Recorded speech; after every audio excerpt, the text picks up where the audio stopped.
So let me tell you a little bit about the corn maze. Think of this corn maze. You will see a lot of lines. Those are trails. As a problem. So it's like this, like that. So we have to take a right. And think of these teens as computers. Oh, it's right here.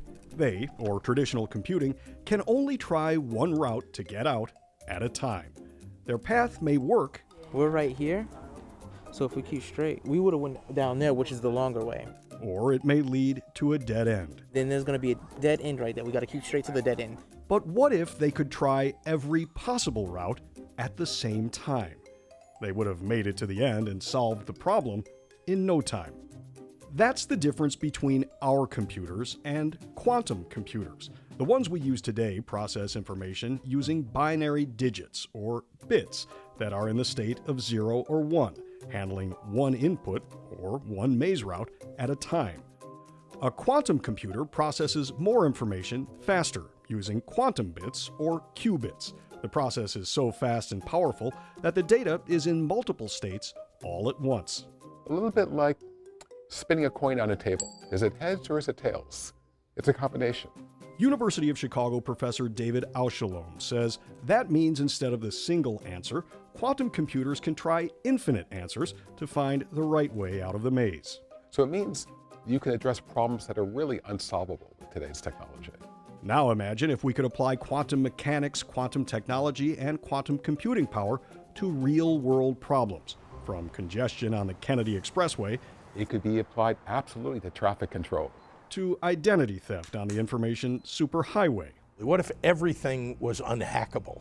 And from reducing risk in investment. It's endless. Financial information, medical information, financial transactions. To mapping biomarkers that could detect diseases like cancer in the earliest stages. Looking at cancer biomarkers. And then creating the pharmaceuticals to treat it. It has the potential to shape the future. That's why Illinois Governor J.B. Pritzker is focused on making Chicago the quantum capital of the world. It's the next phase of technological development in the world. And not just for the United States. This is a worldwide competition. Illinois receives 2 of every $5 the federal government spends on quantum technology. It's home to 4 of the nation's 10 quantum centers, the most of any state. We are the chosen location for the United States government to put a significant amount of its dollars toward quantum development right here in Illinois. Private investment is also fueling Chicago's quantum economy. If you look at private investment, we're number 2. So we actually really are the epicenter for interest in quantum. So what are the factors that are making Chicago a quantum technology capital? So there are 3 things. First is we have a deep bench of talent coming out of the universities. And then when people leave the universities, we have a robust ecosystem that they can interact with. And then finally, when they're ready to launch their quantum sensing products or computing products, we have a robust and diverse industry base that they can interact with. One company on the cutting edge of Chicago's economic present is located in a building that symbolizes the city's economic past, the Board of Trade. And those are the results you get on the bottom left. These are the offices of Inflection, spelled with a Q, where 20 employees are building the software for quantum computers. We're comparing red with blue. Pranav Gokhale says he always thought he'd start a quantum tech company in Silicon Valley. But a couple of years into grad school, I realized that this is where we would want to build a company. That's where the talent was, where the technology lied, and where the business development was as well. Chicago is the leader in U.S.-based quantum investments. It ranks only behind California for the number of quantum startups. Chicago is becoming the center of that industrial revolution for what quantum technology will bring.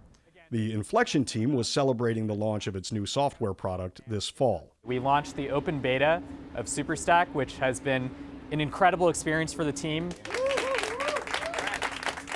But technology industry experts say the key to any region's success is the available workforce, and that is where Illinois shines, ranking second in the nation for producing PhD graduates in quantum-related fields. Here I'm going to be aligning a laser as well as I can.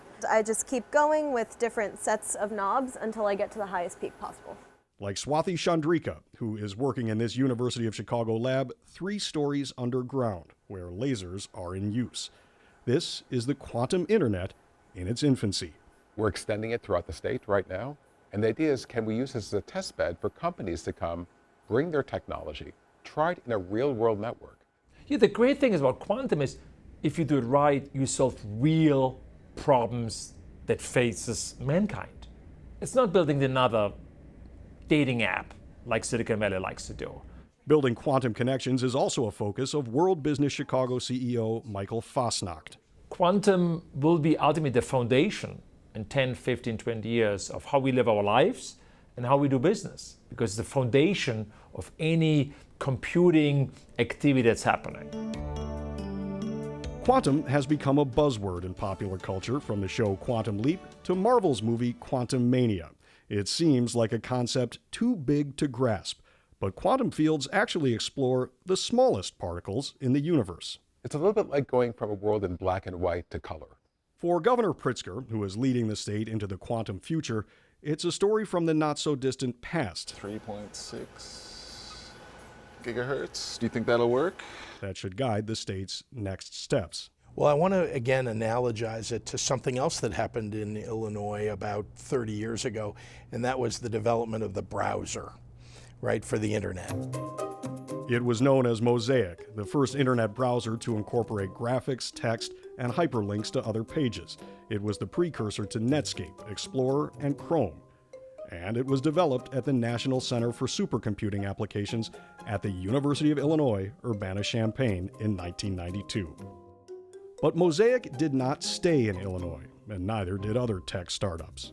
We lost out 30 years ago at University of Illinois when the browser got up and left and went to Silicon Valley, when YouTube and PayPal got up and left University of Illinois and went to California.